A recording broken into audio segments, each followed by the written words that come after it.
prior to being married and having a baby the last 2 years, I always used to say the best 4 years of my life were spent at SUNY Oswego. And I had pretty good years after SUNY Oswego. I've been to Super Bowls and World Series and traveled the world and seen some things, and still the 4 best years prior to the last 2 were right here on this campus. So what is it about your experience here at Oswego that you think propelled you to all the exciting career that you've had and continue to have now? It's easy. I think it was the opportunity, and it was the opportunity. I didn't have to wait to be a junior or a senior. I had the opportunity as a first semester freshman to try on television here, to try on the radio, to try in the newspaper. The opportunities were here. The second you are part of Oswego, those opportunities sort of open themselves up to you. And from what I understand, that is not the case everywhere else. And that's my biggest selling point. People always ask me, how'd you pick Oswego?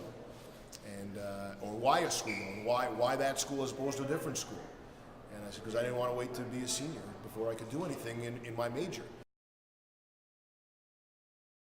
But what are some of the things you're going to run through, some nuggets of wisdom that you plan to impart on all our seniors that are going to be here tonight? Yeah, this was interesting in preparing for this kind of speech, because there's no reason to tell any college stories because all these people are leaving college. They already know from college what I knew in college. So I try to tell them to look ahead, some little things. And our plan is really simple.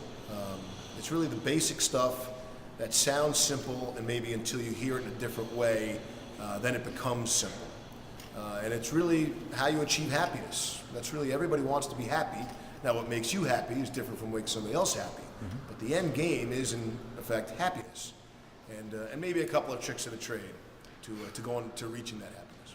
Right. When I left college, when I graduated here, people say, hey, where'd you go to school?